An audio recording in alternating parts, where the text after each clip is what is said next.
ಜನಸಂಖ್ಯೆ ಹೆಚ್ಚಾದುದರಿಂದ ಜಿಲ್ಲೆಯ ಎಲ್ಲೆಡೆ ನೋಡಿದರೂ ಬರೀ ಕಸಗಡ್ಡಿ ಗಲೀಜು ಕಾಣುತ್ತಿದೆ. ಇಲ್ಲಿ ನೋಡಿ, ಬೆಳಗಾವಿ ಜಿಲ್ಲಾ ಪಂಚಾಯತ್ ಕಚೇರಿಯ ಎದುರುಗಡೆ ಕಸ ಹಾಕುವ ಡಬ್ಬಿ ಇದ್ದರೂ ಕೂಡ ಜನ ಅದನ್ನು ದುರುಪಯೋಗ ಪಡಿಸಿಕೊಳ್ಳುತ್ತಾರೆ. ಈ ಕಾರಣದಿಂದಾಗಿ ಕಚೇರಿಯ ಎದುರುಗಡೆ ಜನಸಂಖ್ಯೆ ಹೆಚ್ಚಾದುದರಿಂದ ಜಿಲ್ಲೆಯ ಎಲ್ಲೆಡೆ ನೋಡಿದರೂ ಬರೀ ಕಸಗಡ್ಡಿ ಗಲೀಜು ಕಾಣುತ್ತಿದೆ. ಇಲ್ಲಿ ನೋಡಿ, ಬೆಳಗಾವಿ ಜಿಲ್ಲಾ ಪಂಚಾಯತ್ ಕಚೇರಿಯ ಎದುರುಗಡೆ ಕಸ ಹಾಕುವ ಡಬ್ಬಿ ಇದ್ದರೂ ಕೂಡ ಜನ ಅದನ್ನು ದುರುಪಯೋಗ ಪಡಿಸಿಕೊಳ್ಳುತ್ತಾರೆ.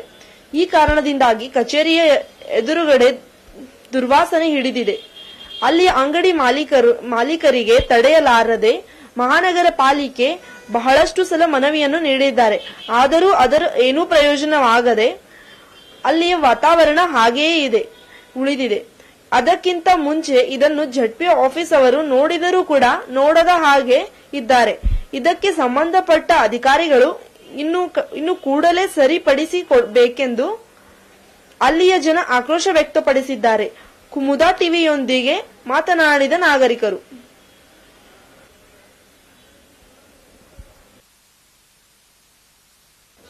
ಕೀಟಾಣುಗಳಾಗುತ್ತೆ ಮತ್ತೆ ಅದಕ್ಕೋಸ್ಕರ ಇಲ್ಲಿದ್ದ ಜಾಗ ಚೇಂಜ್ ಮಾಡಿದ್ರೆ ಬಹಳ ಚೆನ್ನಾಗಿರುತ್ತೆ. ಅದು ಡೈಲಿ ಆಗುತ್ತದೆ, ಬಸ್ ಬರುತ್ತೆ. ಅದ್ರ ಜಾಗ ಚೇಂಜ್ ಮಾಡಿದ್ರೆ ಬಹಳ ಚೆನ್ನಾಗುತ್ತೆ ಇಲ್ಲಿದು. ಜಿಲ್ಲಾ ಪಂಚಾಯತ್ ಬೆಳಗಾವಿ ದೊಡ್ಡ ಕಾರ್ಯಾಲಯ ಇದು. ಸೊ ಇಲ್ಲಿ ಅದ್ರ ಚೇಂಜ್ ಮಾಡ್ಬೇಕದು ಪ್ಲೇಸಸ್. ಅದು ಇನ್ನು ಯಾರಿಗೇನು ಹೇಳಿಲ್ಲ. ಇದು ಕಾರ್ಪೊರೇಷನ್ ಅವ್ರು ಬರ್ತಾರೆ, ಇವತ್ತು ಲೇಟ್ ಆಗಿದೆ ಅಷ್ಟೇ. ಮೀಟಿಂಗ್ ಅದು ಇತ್ತಂದ್ರೆ ಇಲ್ಲಿ ಅವಾಗಷ್ಟೇ ಬಂದು ಕ್ಲಿಯರ್ ಮಾಡ್ತಾರೆ. ಇಲ್ಲಿ ಅವಾಗಷ್ಟೇ DDT ಪೌಡರ್ ಅದು ಎಲ್ಲ ಹೋಗಿತಾರೆ. ಇವಾಗ ಡೈಲಿ ಅದು ಏನ್ ಮಾಡೋದಿಲ್ಲ. ಮೊದ್ಲು ಇದು ಮಳೆಗಾಲ ಅಲ್ಲ, ಇವಾಗ ಚೇಂಜ್ ಆಗ್ಬೇಕದು ಪ್ಲೇಸ್. ಅದು ಚೆನ್ನಾಗಿರುತ್ತೆ. संतोष महादेव जिगजनी। हाँ, एक कचरा कारपोरेशन निकालना चाहिए इधर से। ये हमको इधर रेसिडेंस है, बहुत बास आता है, गंदा गंदा इन्फेक्शन हो रहा है, पेशेंट्स बहुत आ रहे हैं। मैं यहाँ ही डॉक्टर हूँ। ये कचरे की वजह से बहुत इन्फेक्शन हो रहा है, संडास उल्टी लग रहा है पेशेंट को। मीटिंग के उतने झड़पी मीटिंग रहता है तभी उतना क्लीन करते हैं, बाकी के दिन ऐसा ही रहता है वो कचरा पूरा दिन। इधर डस्टबिन भी नहीं रखे, कुछ भी नहीं, इधर से शिफ्ट करना चाहिए वो कचरा। The Belgaum chamber of commerce and industry Belgaum ಇವರ ವತಿಯಿಂದ ರೈಲ್ವೆ 3ನೇ ಗೇಟಿಂದ ಫಿರನ್ವಾಡಿಯ ತನಕ ರಸ್ತೆಯ ಅಗಲೀಕರಣ ಕುರಿತು ಜಿಲ್ಲಾಧಿಕಾರಿಗಳಿಗೆ ಮನವಿ. ಇಂದು ಬೆಳಗಾವಿಯಲ್ಲಿ ಮಸ್ಗಾಂವ್, ಉದ್ಯಂಬಾಗ್, ಫಿರನ್ವಾಡಿ ನಾಗರಿಕರು ಚೆನ್ನಮ್ಮ ವೃತ್ತದಿಂದ ಹಿಡಿದು ಡಿಸಿ ಸಾಹೇಬ್ ಕಚೇರಿಯ ತನಕ ರ್ಯಾಲಿ ಮಾಡಿದ್ದಾರೆ. ಏಕೆಂದರೆ the Belgaum chamber of commerce and industry Belgaum ಇವರ ವತಿಯಿಂದ ರೈಲ್ವೆ 3ನೇ ಗೇಟಿಂದ ಫಿರನ್ವಾಡಿಯ ತನಕ ರಸ್ತೆಯ ಅಗಲೀಕರಣ ಕುರಿತು ಜಿಲ್ಲಾಧಿಕಾರಿಗಳಿಗೆ ಮನವಿ. ಇಂದು ಬೆಳಗಾವಿಯಲ್ಲಿ ಮಸ್ಗಾಂವ್, ಉದ್ಯಂಬಾಗ್, ಫಿರನ್ವಾಡಿ ನಾಗರಿಕರು ಚೆನ್ನಮ್ಮ ವೃತ್ತದಿಂದ ಹಿಡಿದು ಡಿಸಿ ಸಾಹೇಬ್ ಕಚೇರಿಯ ತನಕ ರ್ಯಾಲಿ ಮಾಡಿದ್ದಾರೆ. ಏಕೆಂದರೆ ರೈಲ್ವೆ 3ನೇ ಗೇಟಿಂದ ಫಿರನ್ವಾಡಿಯ ತನಕ ರಸ್ತೆ ಬಹಳಷ್ಟು ಇಕ್ಕಟ್ಟಾಗಿದೆ. ಈ ಕಾರಣದಿಂದಾಗಿ ಅಲ್ಲಿಯ ಬಹಳಷ್ಟು ಅಪಘಾತ ಸಂಭವಿಸುತ್ತಿವೆ. ಆದ್ದರಿಂದ ರಸ್ತೆಯನ್ನು ಅಗಲೀಕರಣ ಮಾಡಬೇಕೆಂದು ಎಲ್ಲ ನಾಗರಿಕರು ಡಿಸಿ ಕಚೇರಿಯ ಎದುರು ಪ್ರತಿಭಟನೆ ಮಾಡಿದರು. ಅನಂತರ ಅಲ್ಲಿ ಮೊನ್ನೆಯೇ ನಡೆದ ಅಪಘಾತದಲ್ಲಿ 2 ಹುಡುಗಿಯರು ಸ್ಥಳದಲ್ಲಿಯೇ ಸಾವನ್ನಪ್ಪಿದ್ದಾರೆ. ಇದಕ್ಕೆಲ್ಲ ಕಾರಣ ಸರ್ಕಾರವೇ ಹೊಣೆ ಎಂದು ಸರ್ಕಾರಕ್ಕೆ ಧಿಕ್ಕಾರ ನೀಡಿದರು. ರ್ಯಾಲಿಯಲ್ಲಿ ಸಂಭಾಜಿ ಪಾಟೀಲ್ ಅವರು ಮತ್ತು ಸಂಬಂಧಪಟ್ಟ ಎಲ್ಲ ಮುಖಂಡರು ಪಾಲ್ಗೊಂಡು ಜಿಲ್ಲಾಧಿಕಾರಿಗಳಿಗೆ ಮನವಿ ಸಲ್ಲಿಸಿ ತತ್ಕ್ಷಣ ಆ ರಸ್ತೆಯನ್ನು ಅಗಲೀಕರಣ ಮಾಡದಿದ್ದರೆ 15 ದಿನಗಳಾದ ಮೇಲೆ ಅಲ್ಲಿಯ ನಾಗರಿಕರು ಎಲ್ಲರೂ ಸೇರಿ ಆ ರಸ್ತೆಯನ್ನು ತಡೆಗಟ್ಟಿ ದೊಡ್ಡ ಪ್ರತಿಭಟನೆ ಮಾಡಬೇಕಾಗುತ್ತದೆ ಎಂದು ಡಿಸಿ ಅವರಿಗೆ ಹೇಳಿದರು. या रस्त्यानं त्यांनी पण बराच प्रयत्न केलेला होता. आज पुन्हा पालकमंत्र्यांनी प्रयत्न. ಬೆಳಗಾವಿ ಜನತೆಯ ಬಹುದಿನಗಳ ಕನಸು ಸಾಕಾರಗೊಳಿಸುವುದು ದಿನ ಸಮೀಪಿಸಿದೆ. ಬೆಳಗಾವಿಯಲ್ಲಿ ಇದೇ ಆಗಸ್ಟ್ 1ರಿಂದ ಕಮಿಷನರ್ ಕಚೇರಿ ಆರಂಭವಾಗಲಿದ್ದು ಸಿಎಂ ಸಿದ್ದರಾಮಯ್ಯನವರು ಹಾಗೂ ಗೃಹ ಸಚಿವ ಜಾರ್ಜ್ ಉದ್ಘಾಟನೆ ಮಾಡಲಿದ್ದಾರೆ.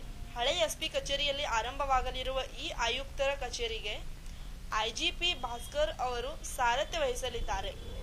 ಬೆಳಗಾವಿ ತಾಲೂಕಿನ 15 ಪೊಲೀಸ್ ಠಾಣೆಗಳ ವ್ಯಾಪ್ತಿಯನ್ನು ಇದು ಹೊಂದಲಿದೆ. 3 ಡಿಸಿಪಿ, 4 ಎಸಿಪಿ ಸೇರಿದಂತೆ 514 ಸಿಬ್ಬಂದಿಗಳನ್ನು ಹೊಸದಾಗಿ ನೇಮಕ ಮಾಡಲಾಗುವುದು ಎಂದು ಜಿಲ್ಲಾ ಉಸ್ತುವಾರಿ ಉಸ್ತುವಾರಿ ಸಚಿವ ಸತೀಶ್ ಜಾರಕಿಹೊಳಿ ಅವರು ಹೇಳಿದ್ದಾರೆ.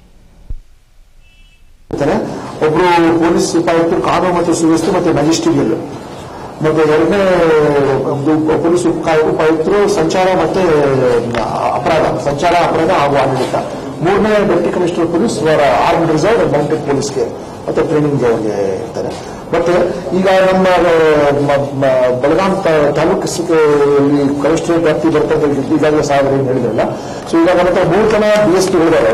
ಡಿಎಸ್ಪಿ ಗ್ರಾಮಾಂತರ ಮತ್ತೆ ಡಿಎಸ್ಪಿ ಖಡೆ ಬಜಾರ್, ಡಿಎಸ್ಪಿ ಮಾರ್ಕೆಟ್ ಇದ್ದಾರೆ. ಸೊ ಇವರ ಹೆಸರನ್ನು ಬದಲಾಯಿಸಿ ಎಸಿಪಿ ಮಾರ್ಕೆಟ್, ಎಸಿಪಿ ಖಡೆ ಬಜಾರ್, ಎಸಿಪಿ ರೂರಲ್ ಆಗ್ತಾರೆ. ಅದಲ್ಲದೆ ನಮ್ಗೆ ಅವರು ಎಕ್ಸ್ಟ್ರಾ ಎಸಿಪಿ ಟ್ರಾಫಿಕ್ ಅಂತ ಆಗ್ತಾರೆ. ಮತ್ತೆ ಎಸಿಪಿ ಸಿಸಿಬಿ ಅಂತ ಸಿಟಿ ಕ್ರೈಮ್ ಬ್ರಾಂಚ್. ಯಾಕಂದ್ರೆ ಆರ್ಗನೈಸ್ಡ್ ಕ್ರೈಮ್ಸ್ ಏನಿದೆಲ್ಲ ಸಿಟಿ ಒಳಗೆ ಬಹಳ ಹೆಚ್ಚಾಗ್ತಿರುತ್ತೆ.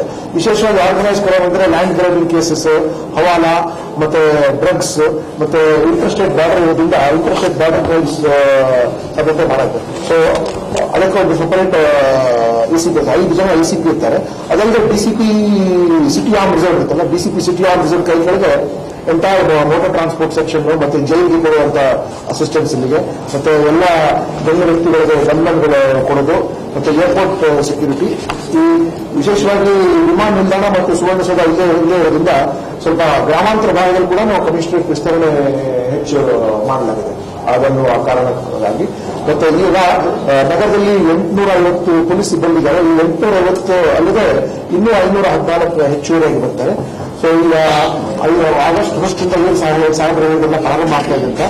ಸೊ ಪ್ರಾರಂಭ ಆದ ನಂತರ ಈ ಹಳೆ ಎಸ್ಪಿ ಆಫೀಸ್ ಇಂದ ಪ್ರಾರಂಭ ಆಗೋದಕ್ಕೆ ನಾವು ಸಾಹೇಬರಿಗೆ ಮತ್ತೆ ಶಾಸಕರಿಗೆ ನಾವು ರಿಕ್ವೆಸ್ಟ್ ಮಾಡ್ಕೊಂಡಿದ್ದೀವಿ. ಅದಕ್ಕೆ ಸ್ಥಳ ನಮ್ಮ ಐಜಿಗಳ ಕನಸಾಗಿದೆ.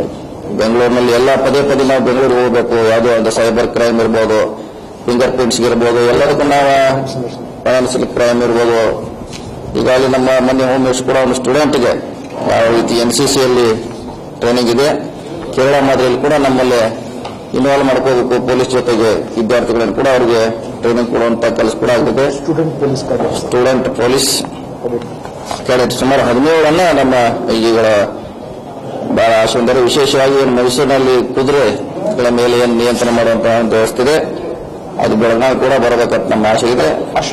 ಅಶ್ವ ಘಟಕ ಮೌಂಟೆಡ್ ಪೊಲೀಸ್ ಆ ತರ ಮಾಡಲಿಕ್ಕೆ ನಮ್ಮ ಸರ್ಕಾರ ಬದ್ಧವಾಗಿದೆ. ನಮ್ಮ ಸರ್ಕಾರ ಈವರೆಗೆ ಏನು ಘೋಷಣೆ ಮಾಡಿದೆ ಅದನ್ನೆಲ್ಲ ಕೊಡುವಂತ ಕೆಲಸ ನಮ್ಮ 1 ವರ್ಷಗಳಲ್ಲಿ ನಾವು ಬಹಳಷ್ಟು ಕೊಡಲಿಕ್ಕೆ ಪ್ರಯತ್ನ ಮಾಡಿದ್ದೇವೆ. ಬರೋದಿಗಳಲ್ಲಿ ಮತ್ತೆ ಸರ್ಕಾರದಿಂದ ಬರುವಂತಹ ಎಲ್ಲ ಸವಲತ್ತುಗಳನ್ನ ನಾವು ಕೊಡಲಿಕ್ಕೆ ಪ್ರಯತ್ನ ಮಾಡ್ತೀವಿ. ಬಹಳ ಸಂತೋಷ ಕೂಡ ಆಗ್ತದೆ. ನಮ್ಮ ಸರ್ಕಾರ ಅವಧಿಯಲ್ಲಿ ಬಹಳ ದಿನಗಳಿಂದ ನೆನೆಗುಂದಿದ್ದಂತ ಒಂದು ಮಹತ್ವದ ಕೆಲಸವನ್ನ ನಾವು 1 ವರ್ಷಗಳ ಕಡೆಗೆ ಮಾಡುವಂತ ಹೆಮ್ಮೆ ನಮ್ಮ ಸರ್ಕಾರಕ್ಕೆ, ನನಗೂ ಕೂಡ ಬಹಳ ಹೆಮ್ಮೆ ಇದೆ. ಕುಮಾರಗಂಧದಲ್ಲಿ ಅದು ಸಾಂಕೇತಿಕ ಕಾರ್ಯಕ್ರಮ ಮಾಡ್ತದೆ. ಈಗ ಹಳೆಯ ಪೊಲೀಸ್ ಏನ ಆಫೀಸ್ ಇದೆಲ್ಲ ಹಳೆದು, ಆ ನೂತನ ಕಟ್ಟಡಕ್ಕಾಗಿ ಸುಮಾರು 3 ಎಕರೆಯನ್ನು ಈಗಾಗಲೇ ಬೂಡಾದಿಂದ ಗುಡಿಸಿದ್ದೀವಿ. ಅದು ಯಾವ ರಸ್ತೆ ಕುಮಾರಸ್ವಾಮಿ 3 ಎಕರೆಯನ್ನು ಈಗಾಗಲೇ ಗುಡಿಸಿದ್ದೀವಿ. ಅದನ್ನಿನ್ನ ಅವರು ನಿರ್ಧಾರ ಮಾಡಬೇಕಾದ್ರು ಪೊಲೀಸರು ಮತ್ತು ಅವರ ಟೆಕ್ನಿಕಲ್ ಟೀಮ್.